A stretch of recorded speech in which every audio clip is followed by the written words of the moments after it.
Good evening. Thank you for joining us tonight for DePauw's Virtual Alumni College, a new webinar series giving alumni opportunities for lifelong learning and a means to engage DePauw faculty in the kind of discourse that DePauw students regularly enjoy on campus. Tonight we're welcoming many alumni from across the country in a timely discussion following yesterday's secession referendum in Ukraine and today's declaration by Vladimir Putin of an independent and sovereign state in Crimea. We're fortunate to be led in discussion tonight by Dr. O. R. Raymond, Professor Emeritus of Political Science and Director Emeritus of the Russian Studies Program. Dr. Raymond earned his undergraduate, master's, and PhD at Harvard in Government, Russian Studies, and Political Science, doing some of his graduate research at the University of Moscow. He began his teaching career at Brandeis University in 1968 before arriving at DePauw in 1971. He taught at DePauw for more than 30 years and is widely respected by alumni, particularly for his expertise in Soviet and Russian affairs. Among the many highlights for DePauw alumni were the more than 20 winter term trips that Dr. Raymond led to Russia and Eastern Europe, and I'm told that his students always maintained the strictest focus on key matters of U.S.-Soviet relations. Dr. Raymond has been a Rhodes Scholar, a Ford Foundation Fellow, and an advisor to the U.S. State Department. In 2004, he received DePauw University's Fred C. Tucker Distinguished Career Award. He's speaking tonight on Putin's Crimean caper, the best defense, a quick offense. Dr. Raymond, thank you so much for being with us. Welcome to the Virtual Alumni College. Thank you very much, and welcome to all of those of you I have not heard or seen from for so long. It's delightful to be in touch, even in this rather technically convoluted manner. Steve says that we're going to address a very topical question. I think he's done an understatement. If I were doing this today, this would be titled Putin's Ukrainian caper. We have already gone well beyond what seemed to be the immediate focus of Mr. Putin's purposes. So we are probably like the American State Department, the American administration, the European Union. We are running hard to catch up with rapidly unfolding events. I'm sure many of you are keeping a close watch on this too. I have no doubts, by the way, that many of you are better informed than I. I do think probably, though, that I have more unanswered questions than even you might. I want to urge you all to interrupt me via Mr. Setchell at any point along the way. I like give and take. I find that the prepared remarks I have tried to draw together in keeping up with the developments unfolding in Eastern Europe leave me behind. So I would prefer as much as possible simply to respond to your observations, your questions, your concerns. And I think the first thing we ought to do is to address the events of yesterday. We have in the picture before you, I'm sure you're getting it too, an exchange between the American ambassador to the United Nations, Samantha, and her Russian colleague, Vitali Churkin. They seem not too friendly there. What was happening is that the United States and its allies were forcing a vote in the Security Council to deny the validity of the forthcoming Crimean plebiscite in order to isolate Russia, knowing that Russia would use its Security Council veto, which of course it did. I do also want to address one other point. We have been reading now for some weeks about a forthcoming referendum in Crimea dealing with the future, the political future of the country. Steve, could you present those photographs we have of the Crimean campaign effort? These are billboards. This one, together with Russia, leading up to the vote yesterday. There's another one too, a bit more grim and more exaggerated, more shrill. This particular one says we will vote for either the swastika and barbed wire over Crimea or the Russian tricolor. Those are the choices. Now, I point this out because this was not really a referendum. A referendum is about making choices. A plebiscite is about endorsing choices already made. Given the nature of de facto Russian occupation of Crimea at the time of the vote, given the fact that the other side was clearly too fearful to express itself, all sorts of pressures, given the fact that there are only two questions to be chosen between, and both of them essentially separated the Crimea from Ukraine. So this is the build-up to the so-called referendum, and it is really a plebiscite. We've sort of gotten out of the use of using the clinical term plebiscite. I suppose we associate it with certain fascist practices of the 1930s or something, but it still exists. But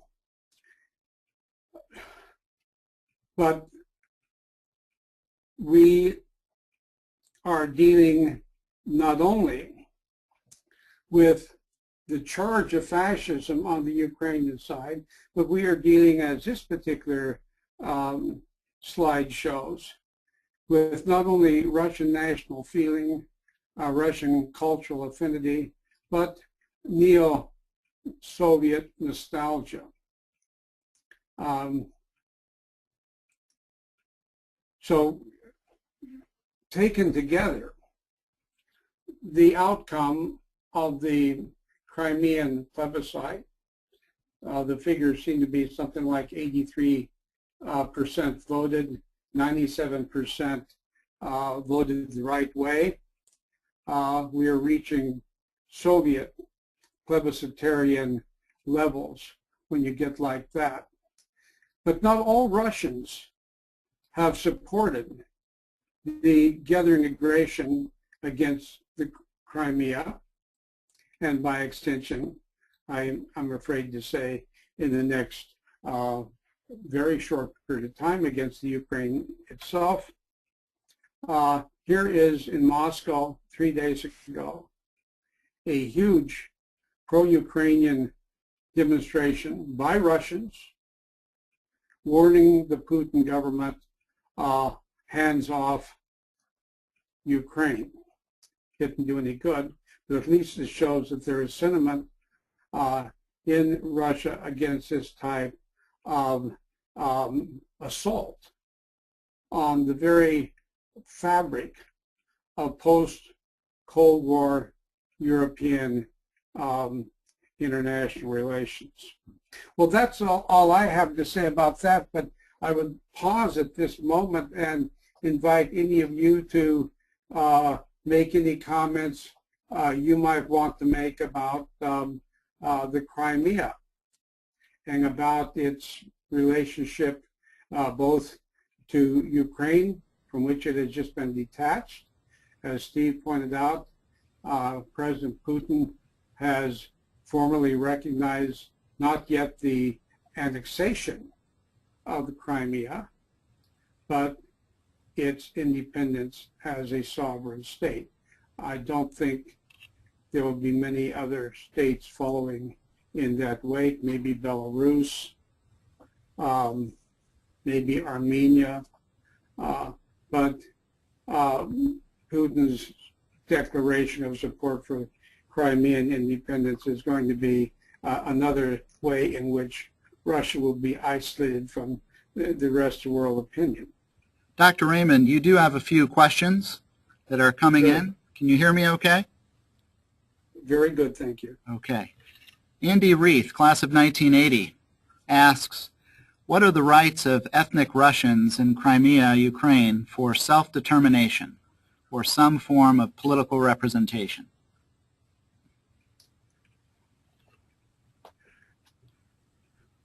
Well, the fact of the matter is that until the pot started being stirred by charges of a fascist seizure of the Ukrainian government, there was no visible feeling along lines of separation of Crimea from the Ukraine.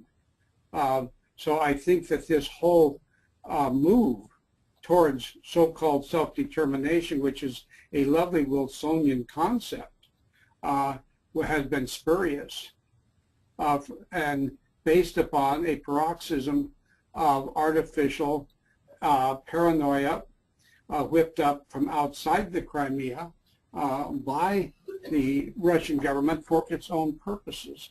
And the purposes, I dare say, were not some sensitivity to the plight of Russian-speaking and ethnic Russians in Crimea. I think the purpose all along was an assault upon Ukraine because of its gravitation towards a more European-oriented posture. Dr. Raymond, another question from Kay Pashos, who indicates that the referendum, of course, may not have been terribly legitimate, but do you know whether the Ukrainian constitution allows for secession, and if so, what procedures are required in order to secede? Yes, I'm not a student of Ukrainian constitutional arcaneness, but there is an all-Ukrainian process for changing the constitution, including changing the territorial nature of the Ukrainian state. I have found, by the way, the argument that the Ukrainian constitution was violated by this to be a bit overly precious. The real issue is not that the Ukrainian constitution, as sacred as that may be to some people, was violated. The real problem is that international norms of civility, state borders, and any number of international agreements involving the Russian state, Ukraine, and Western states as well, beginning, of course, with the Budapest Memorandum, in which Ukraine gave up its share of the Soviet nuclear stock in order to, the quid pro quo being a guarantee of its sovereignty and territorial integrity by the signatory states, including Russia. So there's a lot of things violated here, including the Ukrainian constitution, but I don't think that was the greatest violation. But yes, there are ways of changing the state territory of the Ukraine, but it does take an all-Ukrainian vote, I think a referendum. A real referendum, not a plebiscite. Dr. Raymond, the questions are streaming in from our alumni. I wonder if we could perhaps take one more at this moment as a lead-in to your next slide. Julie Kaysen asks, was there ever any credible evidence of violence against Russian speakers in Crimea? Russia's pretext for sending troops, or was this just propaganda? Sorry to jump into that, but no, not for 60 years. I quote from, I think, Angela Stent, who's a Russianist in Washington, D.C., from a recent thing she has written. There is no indication that people in Crimea were in any danger at all. There is no indication that someone was about to perpetrate a pogrom, burn churches, and all the other nonsense that is being said in Russia. President Putin and other senior representatives of the Russian government, however, are categorically denying Russia's affiliation to the unidentified soldiers in Crimea. I was just talking on the phone yesterday with a young friend of mine, a Ukrainian, currently a graduate student at Cambridge University in England. I told him not to go home for spring vacation, go to New York instead. He took me up on my suggestion. But he is Ukrainian. He and his grandparents live in Simferopol. There's never been any trouble. He speaks Russian, and like most Ukrainians, he speaks Russian and Ukrainian with equal facility. There has just been nothing to this. Now, if you talk about, if you get out of the Crimea, if you get out off the Crimean Peninsula and move to the west of Ukraine, yes, you can find a great deal of residual anti-Russian hostility dating back particularly to the Soviet period. This particular map shows the basic fact of Ukraine as a state. It's very much divided east-west between Ukrainian people who think of themselves as ethnic Ukrainians and speak either Ukrainian or Russian. And then towards the west and the south, including the very Russian, majority Russian area of the Crimean Peninsula, you have people both who think of themselves as ethnic Ukrainians and ethnic Russians, but who primarily use the Russian language. The fact is, despite what has been said, not everyone who speaks Russian has some sort of inherent ideological orientation towards being a part of a Russian state, any more than people who speak English want to be members of some English-speaking state. Russian has long been a bit of a lingua franca in this part of Europe, and certainly in Ukraine for 100 years. Ukrainian was forbidden as a language by the Tsarist governments before the Soviet Union. During the Soviet Union, Ukraine's greatest historical experience was what the Ukrainians called the Holodomor, which was famine imposed by Soviet agricultural collectivization, which probably cost about 4.5 million Ukrainian lives. If one finds an extreme form of Ukrainian nationalism in various areas of Ukraine, it dates back to those experiences. The other funny thing about the spurious allegations of mistreatment of ethnic Russians in Crimea is that ethnic Russians are uniquely there, the majority population. And they have a large Russian military establishment as well, a very large number of Russian military retirees. The weather is nice. The only people who really have felt grounds for fear of ethnic persecution in Crimea are Crimean Tatars, who constitute about 14% of the population. They have been returning since Stalin deported them en masse, costing them 50% of their population at the end of World War II. They now have been allowed to return to their ancestral homeland, and they do fear Russian control. They boycotted the plebiscite, and they are terrified. Dr. Raymond, Ryan Danks, class of 1999, asked... I don't recognize that name. Is this the outcome of a longer-term plan that Putin has executed relative to Crimea, or opportunistic reactive based on the recent events in Kiev? That's a very good and very complicated question, but I'm not surprised, both as to its quality and as to its complexity, considering the source. I think that it's both opportunistic and long planned. It's opportunistic because the ouster of Putin's man in Kiev, the recent Ukrainian President Yanukovych, who was thrown out in the face of demonstrations and fled in the middle of the night.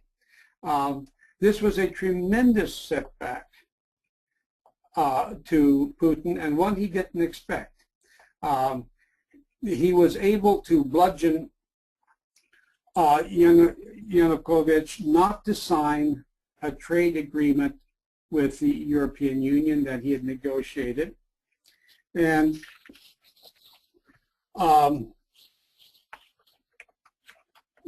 he managed to get the president to back out at the last minute, and that's what triggered the risings against the government there.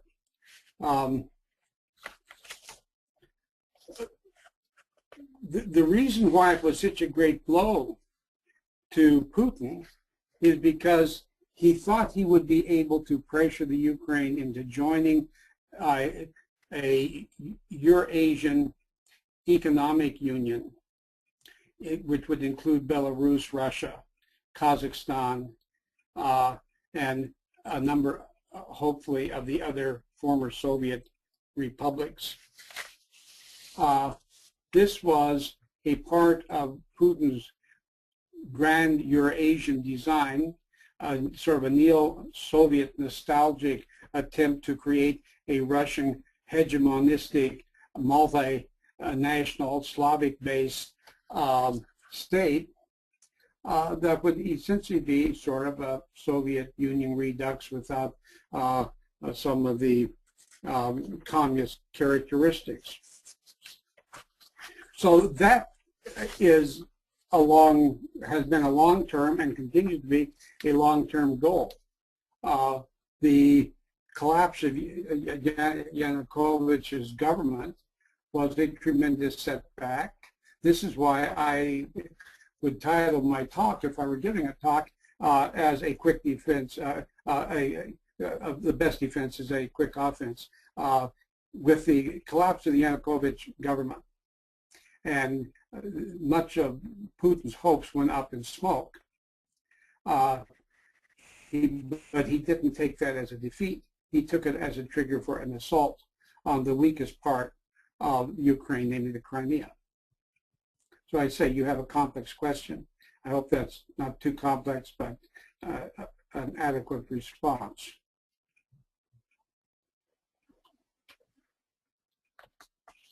Any more questions at this point, Steve?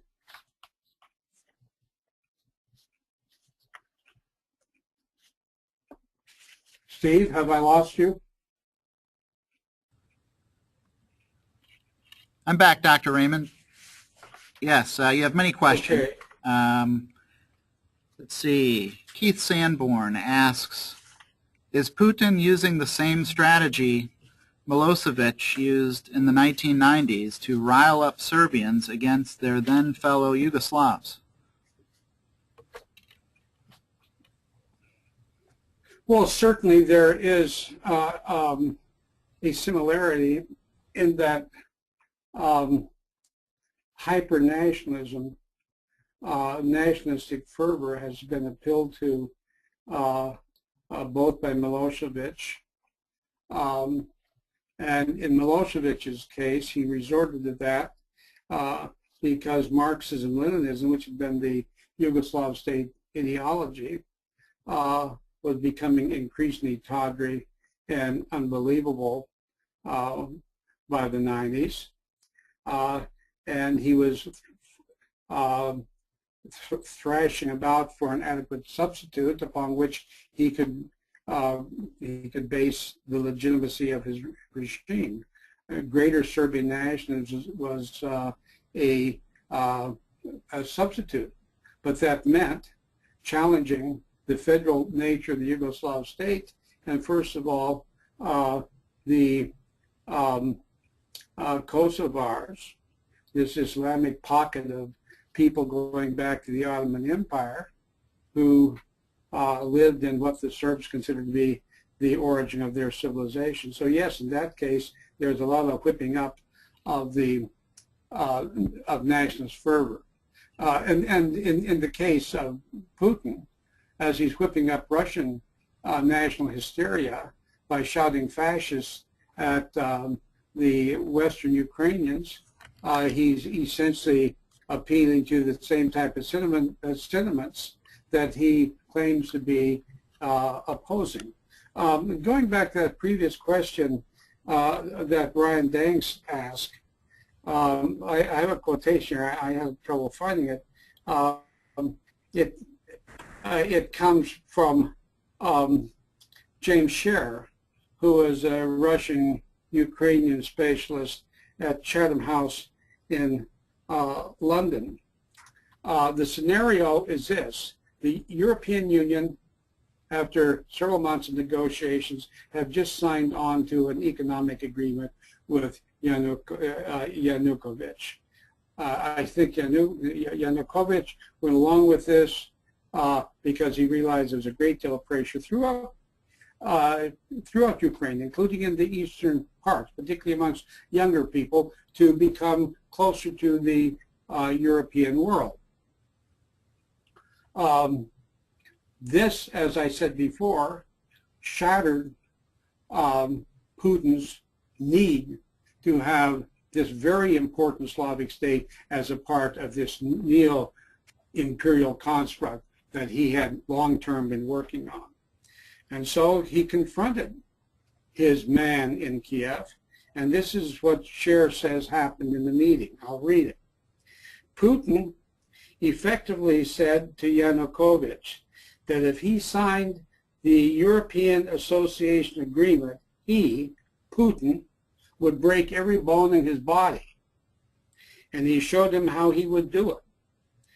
By that, I mean that Putin presented him with the telling details of the work done by his economic advisors, which targeted the key sectors of Ukraine's economy vulnerable to Russian influence, including, and this is where the real hurt comes in, the industrial and financial interests closest to Yanukovych himself. Yanukovych may not have been terribly concerned with Russian preferences, though in fact he was, but certainly when you start talking about his own economic interests, he came along. Dr. Raymond, Terry So this is what triggered the crisis. Go ahead. Sure. Terry Crone suggests, given that the prior Ukrainian regime was controlled by Russia and precluded by Putin from developing closer economic relations with the West, do you think that even if Russia takes over eastern Ukraine, won't this result ultimately in a better situation for the West? Before I respond to that, I think that's a good question. I want to correlate that question with this presidential election map. The blue color is from the is the support of the pro-Russian president who was ousted last month. The other colors are those which supported the pro-Europe candidate, Yulia Timoshenko, who was slapped in jail shortly after she was nearly defeated in the presidential election. But what this map shows is this tremendous division, once again, in voting patterns between East and West Ukraine, and they do correlate to a significant degree with the ethnicity and language spoken in the particular sections of the country. Now back to the question, if Putin continues, as I am sure now that he's going to, beyond the Crimea and subverts, annexes, disrupts Russian-speaking areas in the eastern section of Ukraine, will that be good or bad for the West? It could make Western Ukrainians even more frantic in their European orientation. It could make them want to demand not only membership in the EU, but membership in the NATO for self-protection. Or it could be so terrifying to them that it would undermine any possibility of any type of state autonomy for any section of Ukraine.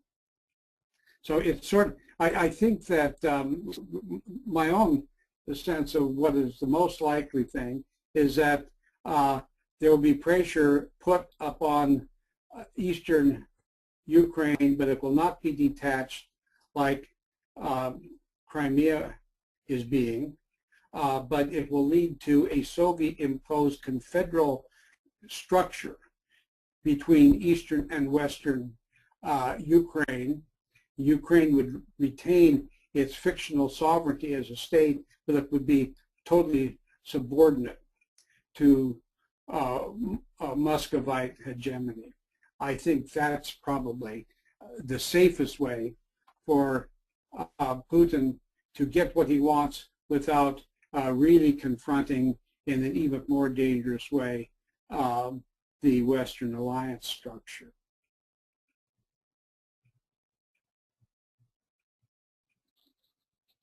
Steve, we could, if you don't have some other question, we could go ahead and take a quick look at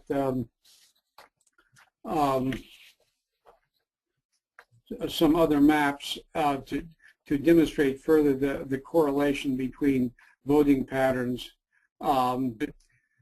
ethnicity, geography, and in this case of the map that had just sprung up, the beginnings, the locations of the greatest political demonstrations against the Yanukovych government, where the bars across the map are in western Ukraine, and that correlates with areas won by the pro-Europe party in 2010. So once again, there is this indelible division. That doesn't mean one should argue that Ukraine is an artificial state, but it does suggest that because of the historical and cultural differences between the two halves of the country, there are bound to be difficulties. You know, we have our red states and our blue states, and we're increasingly becoming incapable of communicating across those boundaries. So we ought to have some understanding that that type of division can be difficult, but not fatal to the coherence of a nation state.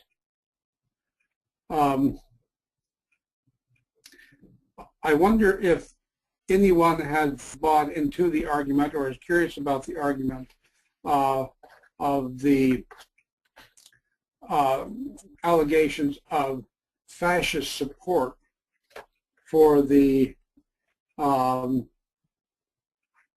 interim government that has been set up following the flight of President Yanukovych, the government under Arseniy Yatsenyuk. This particular map, by the way, nice colors, nice feminine colors. In fact, it's Yulia Timoshenko's party, Batyivshchina, which means fatherland. And once again, you can see that this woman this woman's party, is very much a party of the Ukrainian West.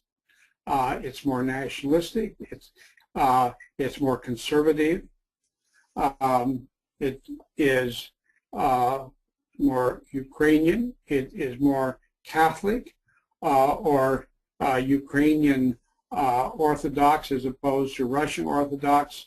And you can see its strength fades as the map moves towards the more Russian West.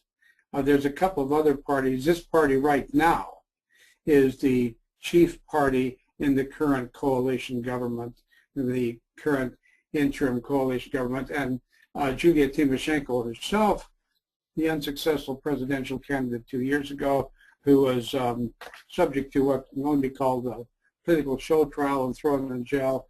She was released the day after Yanukovych fled with all his worldly chattels he could carry away to Russia. Can we have the next one, Steve?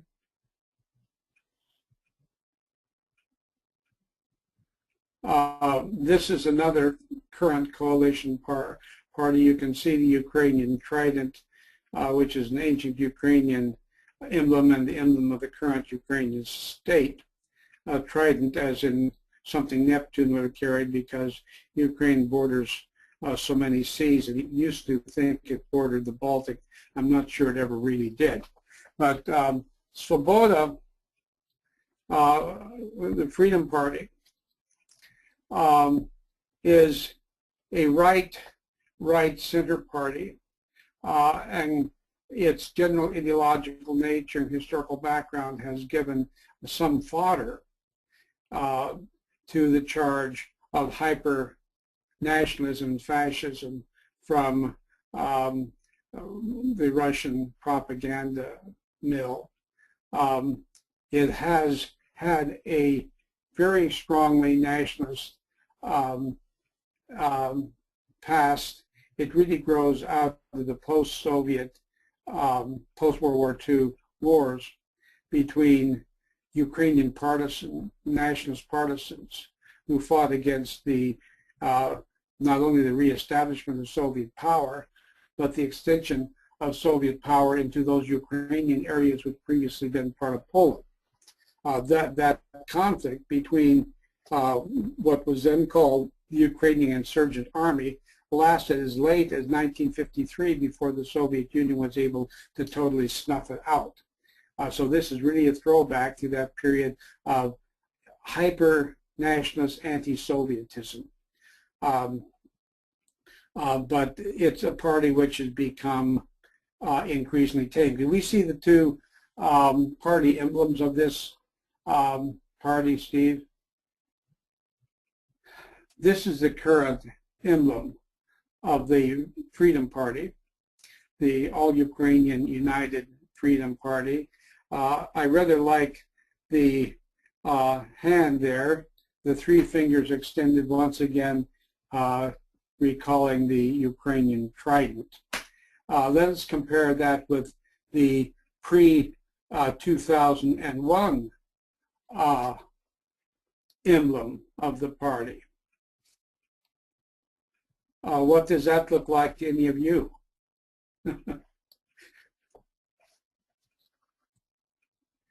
It looks more than vaguely like a swastika.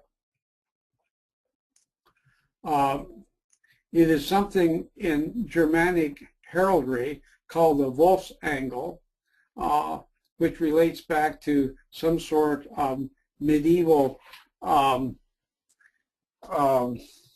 weapon used to slay wolves, particularly werewolves. It appears on any number of Central European and Germanic heraldry symbols.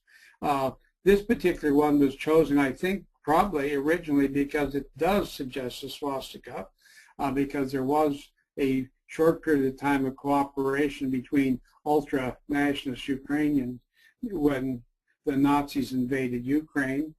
They were greeted as liberators until the Ukrainians had the sense to figure out, for the most part, they were even worse than the Soviets. It also is a monogram of an I and an N, and stands for the Ukrainian words, idea of the nation. So it's really not quite as ugly as detractors have tried to make it out to be, but it's ugly enough that Svoboda decided to drop it as an emblem and replace it with the three fingers extended.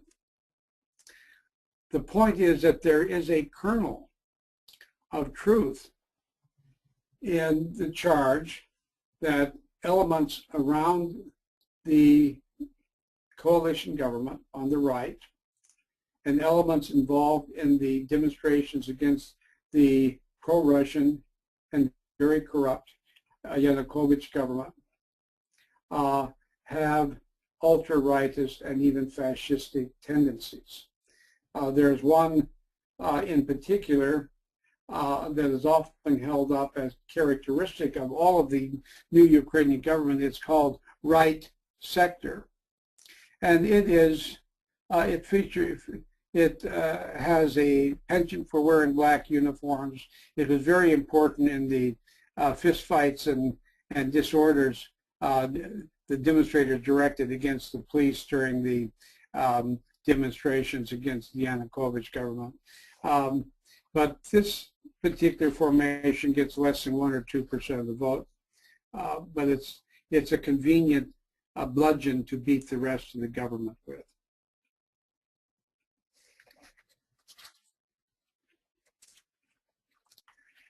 If there's nothing at the moment, I'd like to go on and say something about the difference between causes and pretext.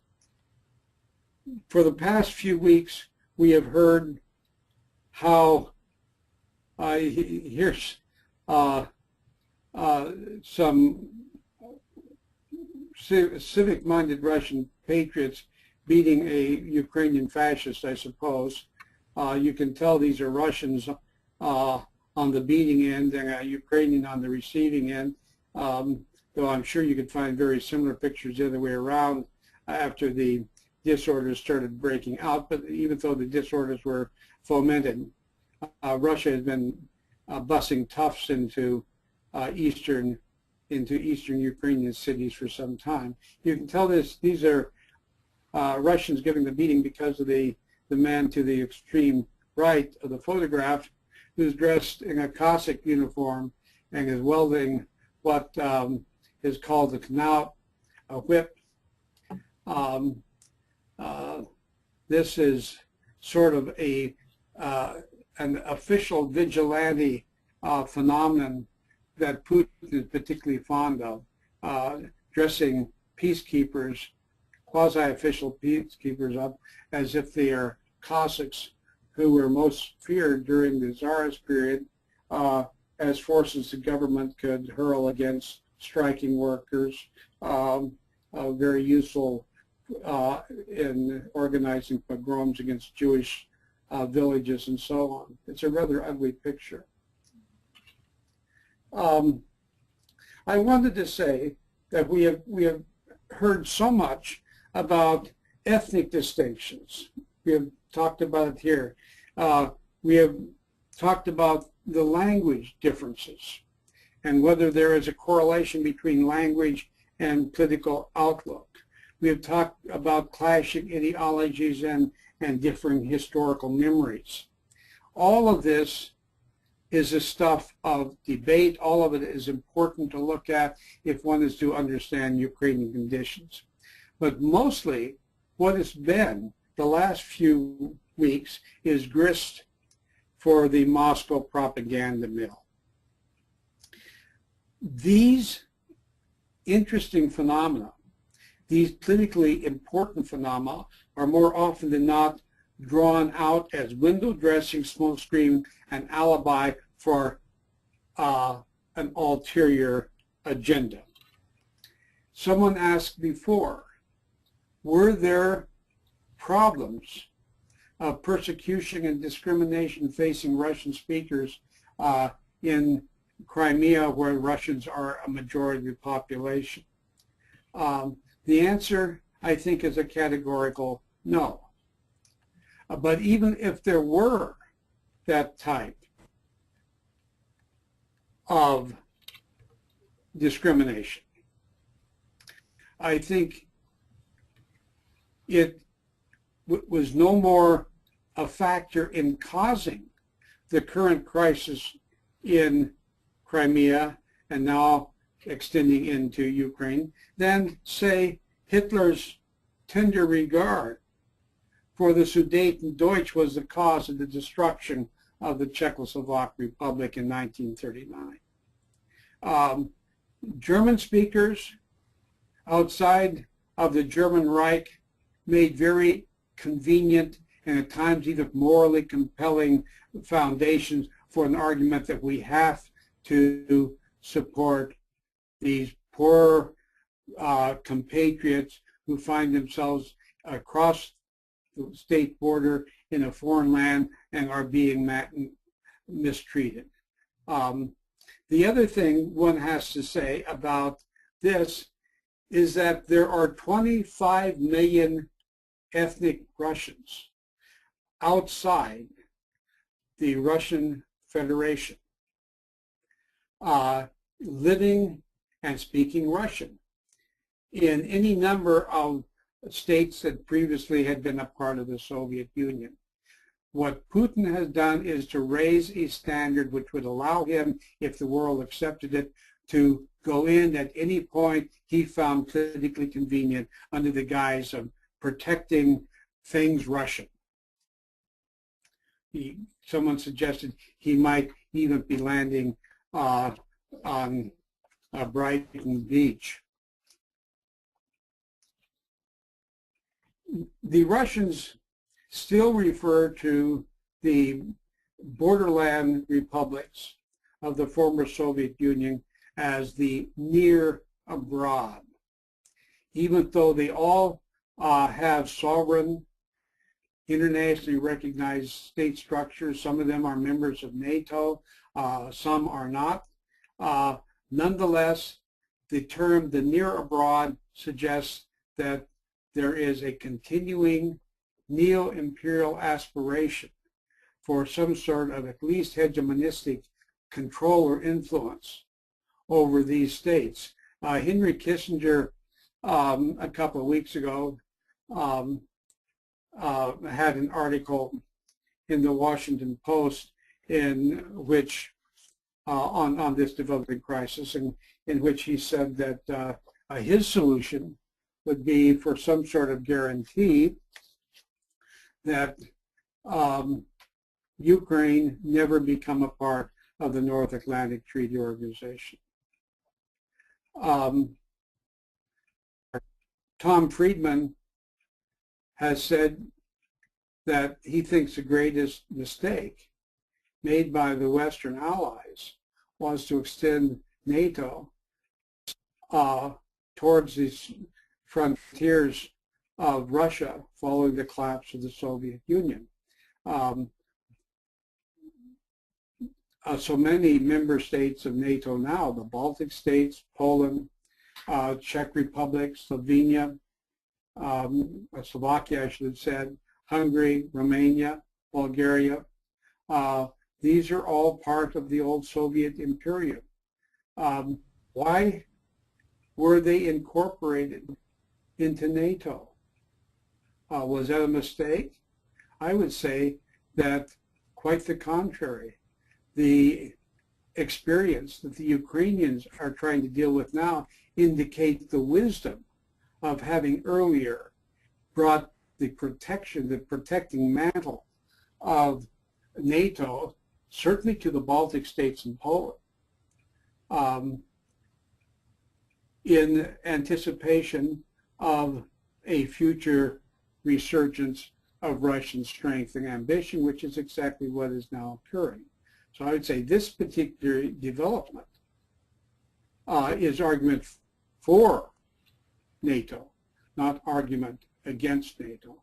On the other hand, Henry Kissinger never saw a weaker state that he didn't think of in the name of realpolitik subordinate itself to a stronger state. That's Henry.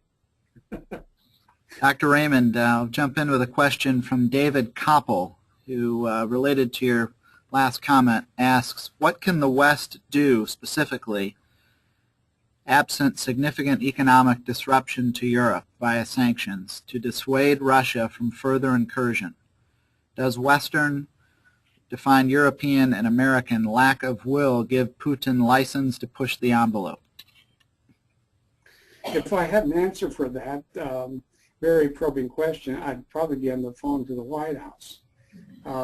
I don't. I think that strategically we simply don't have much in the way of pressure. I also think that Vladimir Putin is a man who doesn't like pressure. He likes to think of himself, in his own words, as a bit of a hooligan and a thug. And he is increasingly, as the economic power of the Russian state has recovered, thanks largely to oil and gas and energy exports, the thuggish quality has come out. The only thing that's being done right now, as you know from what you read in the papers the last few days, there are economic sanctions being targeted against both by the European Union and by the United States against various individuals in Russian public life. I was looking at the list of those put out 3 days ago by the Obama administration and comparing that with the list of those actually targeted as of today. And to my dismay, I think to my dismay, there's been a narrowing of the list and a tendency to avoid the more powerful and more economically significant personal targets that were on the original list. For example, the CEO of Gazprom, Alexei Miller, was on the list of targets to be sanctioned if Putin went ahead with his Crimean gambit. The list of targets published today excluded him.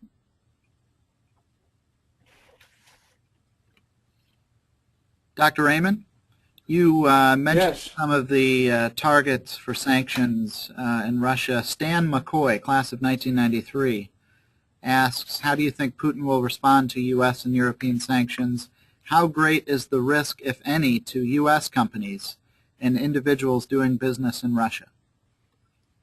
Well, I would think that Russian Foreign Minister Lavrov said 4 days ago that to John Kerry that there would be a real boomerang effect, that Western sanctions against Russia would trigger counter-sanctions on the part of Russia against the West. And I think this is one reason why Europeans have been somewhat slower to push against Putin on this issue, among many others. They're more vulnerable than we are. It's certainly beginning 20 years ago, Europeans made the sad mistake of allowing themselves to become a hostage to Russian energy supplies, and that has had an effect of undercutting their ability to protect other interests. So I think Russia has ways of responding, but then on the other hand, if Russia wants to play the game of turning off energy, which has done successfully over the past few years with Ukraine, whenever Ukraine upset the Russian government, that's a tremendous drain upon Russian income too. There are buyers and sellers, and if sellers decide to cut off supplies to their buyers, it's their nose off their own face. I think that there's more, there's growing sources for energy supplies that can compensate a lot more than, say, 10 years ago for any attempt by Russia to retaliate with the oil spigot in response to Western sanctions. Russia has become what Russia never was before.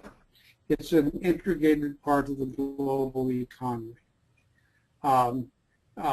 If the Western economy sneezed, Russia is bound to catch a cold. In the 2008 recession, the Russian stock market lost 80% of its value. Oil prices dropped 70%.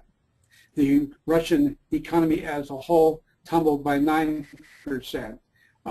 Russia, which used to, when Russia was the Soviet Union, the whole idea was economic autarky, completely cut off from economic development elsewhere. This is no longer so. We are all in the same boat in a way. That doesn't mean that one side cannot do more damage than the other side. It depends upon the circumstances. From what I have read, and I'm not an expert in this, the West, if it could organize itself and act in a uniform manner, has much better economic cudgels to sanction Russia than Russia has to respond to sanctions. That's theoretical. Dr. Raymond, I have a question from your good friends Bob and Sally Carpenter, who ask about your assessment of Putin. I know you've made a few comments about Putin since they submitted their question, but could you go a bit deeper on Putin? I understand you've been doing some reading on Putin, his background, his worldview. What more can we expect from Putin, and how might we go about stopping him? Big question. Well, we are reliably informed that Putin has a soul, but so too did Dr. Faust.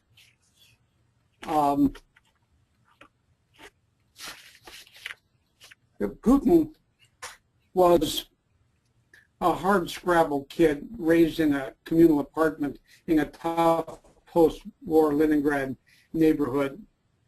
He was small, he was cynical, he liked reputation as a hooligan and a thug, and became a master of martial arts.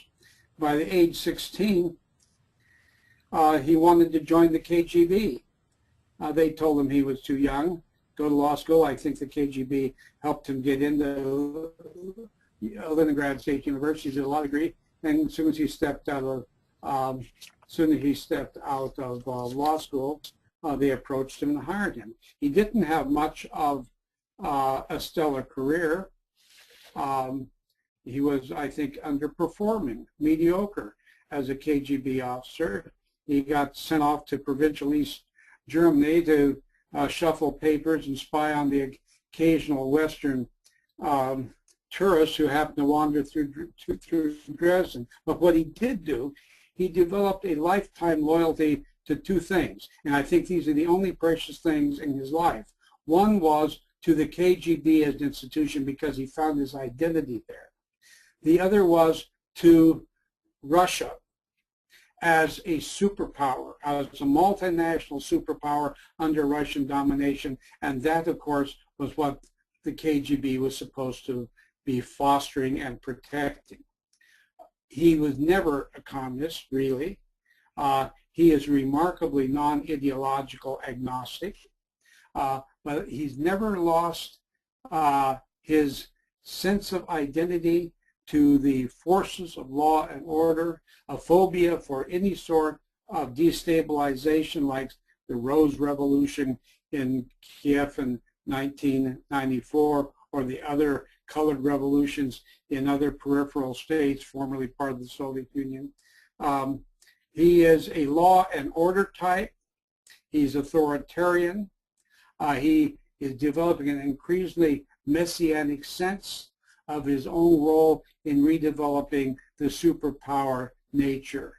of the Russian state. And this is why the coup in Kiev was such a personal blow.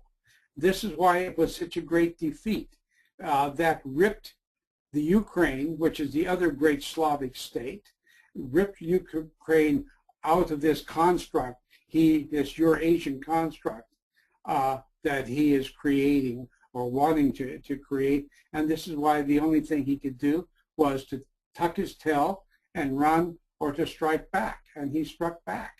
And he did it with an almost unerring instinct to where the weakness in the Western structure was. And the weakness, of course, was Crimea, the most vulnerable part of the Ukraine, just as Ukraine is the most vulnerable part of the Europeanization of post-Cold War Europe.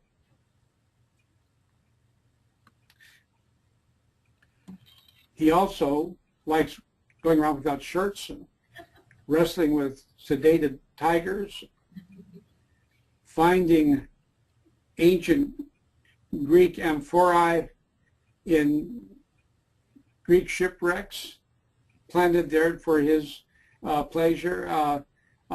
He has some sort of macho hang-up. He likes being a swaggering, strutting type. And I don't know what that says about his innermost qualities. He's a hard person to read. One of the two best biographies I have read recently of him, one is by Masha Gessen herself, a Russian-American journalist, very good. And the subtitle of her study of Putin is A Man Without a Face. He managed to pass himself off even while KGB, right after the collapse of the Soviet Union, as a reformed Democrat. That's how he reappeared when he left Germany as the wall broke down and the Soviet Union imploded. He appeared as a Leningrad Reformed Democrat, the right-hand man to the pro-Yeltsin progressive mayor, who is also a crook, but that's one of these things. And very shortly, he wound up with the oligarchs in the Kremlin. And when Yeltsin became so sick and so old and so drunk and so targeted by enemies that he had to find a replacement that would protect him, his family, his lucre, and that's when the decision was made to appoint Putin first as prime minister and then as president. It was to protect Yeltsin and to hold the country together. And by that time, the people around him thought that this quiet, faceless, strutting guy who didn't drink was reliable, could handle the job, could protect Putin, could protect the oligarchs, could protect Russia, and could beat back the Muslims in the Caucasus Mountains. Dr. Raymond, among the faculty, staff, and students with me here in the Pulliam Center tonight is your colleague, Dr. Robert Newton, who declined to come to the camera, but asked that I inquire about the implications of this situation on the situation in Iran. On Iraq? Iran. Well, Iran. Well, let me say something about the situation in Iraq. Nothing, unfortunately, has probably made our moral credibility worse when we face something as outrageous in terms of international norms as what Putin has done this past few weeks. It makes anything we say and do targeted as rank hypocrisy. It's going to take some time for us to recover from our quest for non-existent weapons of mass destruction. But even then, the United States went through international processes. It took its case to international fora. It sought out allies. At the worst, and it was bad, at the worst, I think the United States was acting, even then, more within the contours of what is acceptable in international law. But now Iran, that's a very interesting question, because it's been said so many times that President Obama has been depending very much upon the Russians to at least jawbone the new Iranian government into making concessions and allowing controls over the development of the nuclear industry in Iran, and to make sure that Iran's development of nuclear technology remain for peaceful purposes only. This is obviously, apart from a tit-for-tat sanction exchange, this is obviously an area where the Russians could make us sorry that we have been critical of what Mr. Putin is doing in Eastern Europe. So it is a problem.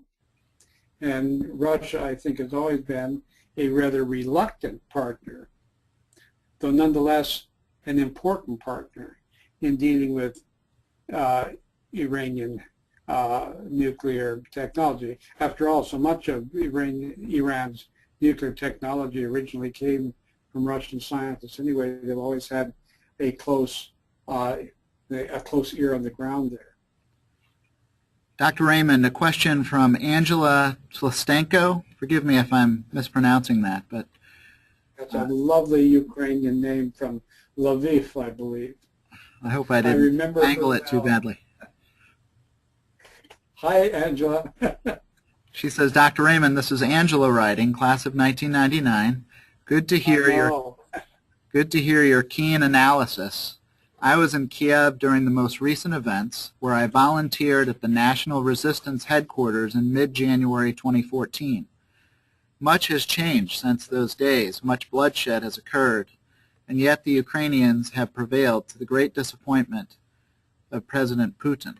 What are your thoughts on the sanctions and greater involvement of the U.S. and Europe, most recently proposed by Kasparov? What was the last part, Stephen? Most recently proposed by Kasparov. I mispronounced Kasparov. Forgive me if I've mispronounced that. I'm not sure what the allusion is. I'm pleased that Angela is keeping in touch with her homeland, but I'm not surprised. She was always so proud to be Ukrainian and to come from Ukraine's most beautiful city. And I'm also interested in hearing that she extended herself for what I consider to be a laudable civic purpose when she was there. And I share her regret over the violence and bloodshed that has once again swept over what Timothy Snyder, the Yale historian, refers to as the bloodlands of Europe. I don't know what else to say about that, except I wish her well. Tom Waltz asks, with whom should the United States partner to achieve its ends? The British and EU banking and financial sanctions may help, but due to limitations in international law, as you alluded to, these limits are themselves necessarily limited. Furthermore, beyond nation-state partners, how can the United States influence events within Russia and within Ukraine to promote more palatable democracy and good, this is a long question, and good governance? Tom Waltz, class of 09. Well, I think that the crew that is in power now, even though it has lost much of its popularity, and I also think the loss of popularity due in part to the 2008 downturn and to the growing corruption and ineffectiveness of the Putin government domestically, I still think this crew around Putin, this sort of hybrid combination of financiers, oligarchs, secret policemen, mafiosi, I think they'll be in power for a long time, and I think the last thing they want is a democratic system. Yeltsin spent the last 10 years of his life flailing to try to democratize, marketize Russia and to bring it into the international community of nations. Once he was able to step out of Yeltsin's shadow and assert himself, Putin has done exactly the opposite. Russia is no longer a democratizing state. Putin has no wish for it to be a democratic state. Putin considers democracy an effete liberal Western perversion. There's been a lot of talk about Putin trying to establish a new ideological international based upon traditional non-European illiberal values. This is one manifestation of this, of course, were the anti-homosexual laws that created such a furor in the build-up to the Sochi Olympics, the brutal treatment of the Pussy Riot young women who did a rather, I think, untalented performance, punk rock performance in the Cathedral of the Savior near Red Square. But there's been all sorts of crackdowns. Most recently, two of the remaining significant press groups, Lenta and Doj, have had their leadership purged and replaced with state officials. The mass electronic media long ago was taken over by the Putin state. That was the first thing he did after he destroyed the Caucasus in the Second Chechen War, was to, the Germans would have called it Gleichschaltung, the coordination of the media to serve state purposes. This man is not a Democrat. It's almost ludicrous that for a time being he was considered that rara avis, that rare bird of a reformed Democrat and a KGB graduate. That would have broken the record, but he never really was any of that. And so far as how we can influence Russia, we had a better chance of influencing Russia during the Yeltsin years when there was some desire on the part of well-placed Russian political and economic figures to be influenced and to be assisted, and it didn't work. 2014. And I don't think that day is going to come again. What's that? I look back at the collapse of the Soviet Union and I remember it as such an exciting moment. I think of the young Wordsworth during the French Revolution when he wrote, bliss 'twas it to be alive, but to be young 'twas very heaven. I think some of us felt that way. We were naively optimistic, and it's been a bitter pill to watch all that fade. Dr. Raymond, I have a question here from one of our current students at DePauw, Zach Crenshaw, senior, class of 2014. Zach, you want to come around? Yeah, absolutely. Hi, Dr. Raymond. Thanks for joining us tonight. Hi, how are you? I'm good. How are you? Fine, thanks. So I was wondering, you kind of touched on it with, leverage, influence.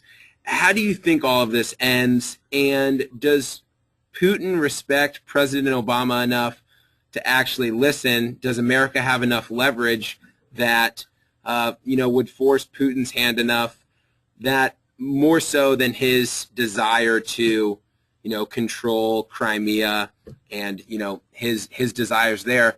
Do you think, what's America's move?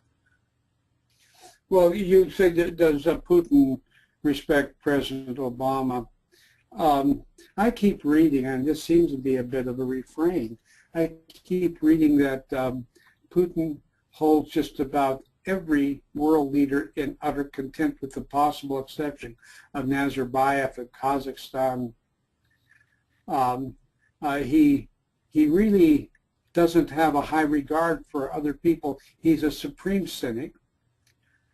And yes, I think he does consider Western leaders for the most part weak. If we had elected Giuliani president a few years ago, maybe there would be a meeting of the minds. I don't know, but I think the only thing that Putin would respond to is power of a certain kind, and I think we have very limited options, and I think that's a great tragedy. I don't think what the Obama administration and Secretary Kerry are doing now are at all weak. I think they're doing as much as they can. They're doing a bit more than the Europeans, and even Angela Merkel is coming along now. She can dislike Putin in her own language and in his as well.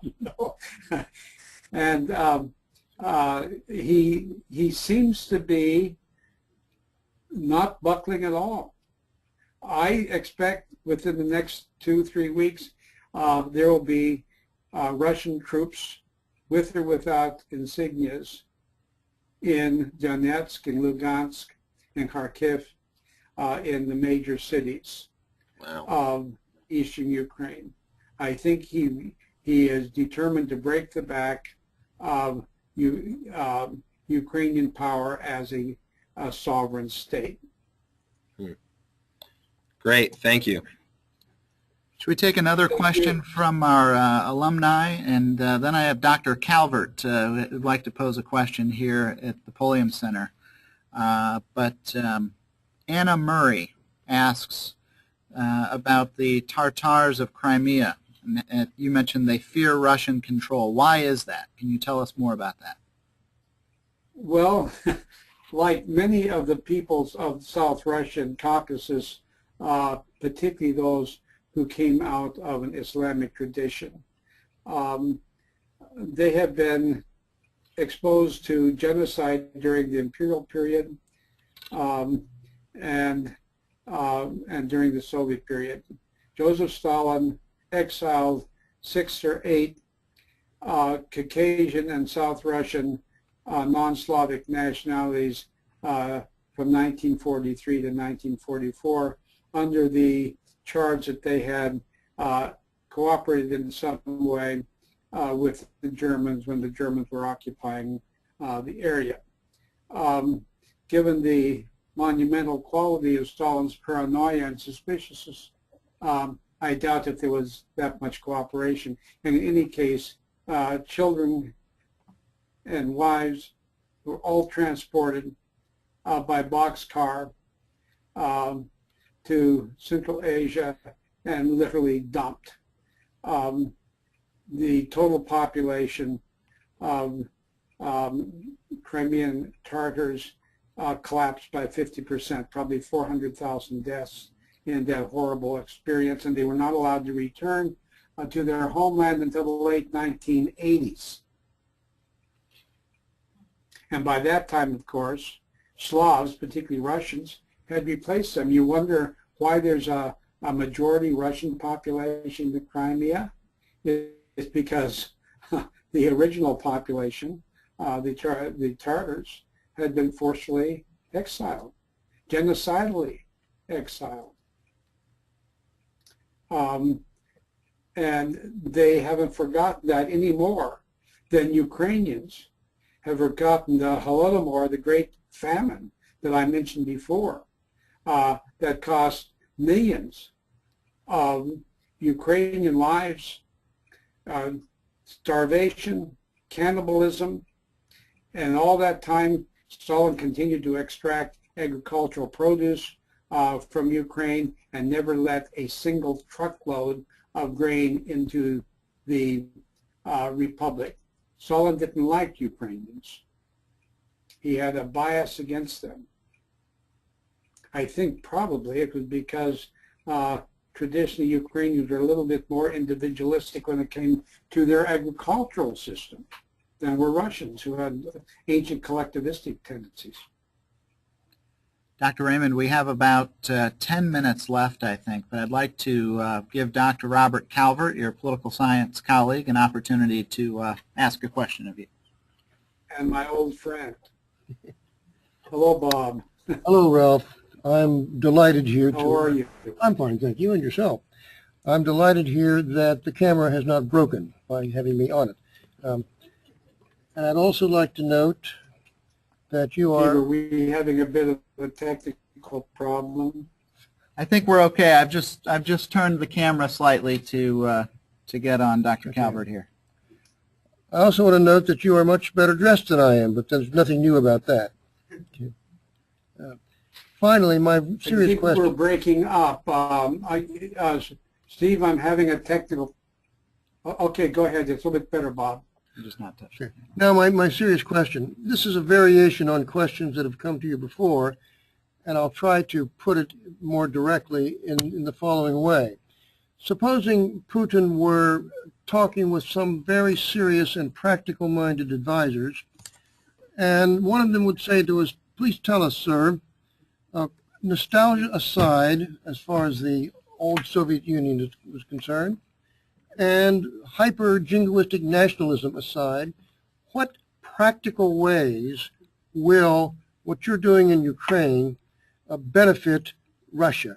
How is it going to be stronger as a nation state than it was beforehand? What would Putin say to them? I would say he might say, I really don't give a fig, I just want it. Okay. But Good answer. he might refer to the old image of Ukraine of yesteryear as a breadbasket of the Russian Empire and of the Soviet Union. Certainly with a population of 50 million very talented, well-educated people, that's certainly a tremendous resource which could be well employed. Its geographical location, crisscrossed by pipelines, terribly important. You don't want anyone hostile controlling that. But after having said all that, Bob, I must confess that I've come across some pretty shrewd economic analysis by individuals who have said, you know, Putin really can't afford not only Ukraine, he can't afford Crimea. It's a net economic loss, at least for the foreseeable future. So I would suppose you'd have to divide that question onto a short-term and a long-term basis. On short-term, I think it was a foolish move. But as I say, he wouldn't give a fig about that because that's not what drives him. He's emotionally driven for the greater glory, a messianic streak for the greater glory of Mother Russia as a hegemonistic multi-continental state. In the longer term, maybe more pragmatic considerations might be addressed, and in the longer term, the gain would be positive. Thank you. I loved your answer. Thank you, and nice to see you. I think we have maybe time for one or two more questions, Dr. Raymond. The first, just a quick comment, though, from Julie Cason, who says, two outstanding professors, please share my utmost respect and gratitude for such an impactful education. Julie was an honor scholar, graduate of 1984, and knew Dr. Calvert and Dr. Raymond, I think went on your winter term trip to USSR in 1982, Dr. Raymond. And you know, you mentioned how many of those I did, and I must confess, I brought all of those DePaul students home again, whether they wanted to come back or not. Jennifer Hallman, class of 2000 in Washington, D.C., writes in, "Hi, Dr. Raymond." It's actually Brad Hallman. Hi, Brad. Former Russian studies major. Is there something America or the Western world could or should have done sooner to prevent Russia from taking over Crimea?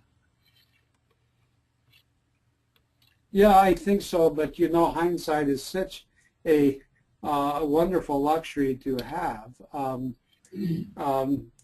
I think both with the neocons under President Bush and with this lighter footprint under President Obama, we have been distracted so much first by the Middle East and the reset towards the Pacific.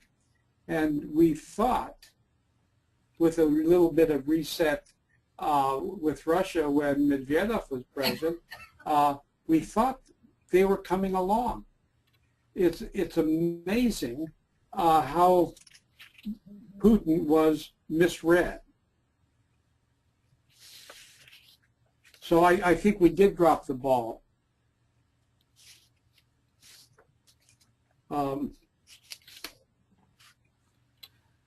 Tim Gale asks, would Putin prefer a Ukraine partitioned into east and west states along the geographic lines illustrated earlier in the maps, or status quo borders for a single Ukraine, excepting Crimea, which has been neutralized in regard to alignment with the West? Well, my crystal ball tells me that even Putin realizes that he can only push rashly so far, and I think he might settle for demobilization of the meaningfulness of the sovereignty of the Ukrainian state by creating, as I mentioned before, some sort of confederal association between East and West, in which Russian influence would be so predominant in the eastern areas that it could prevent the rest of the Ukraine from really acting as a state.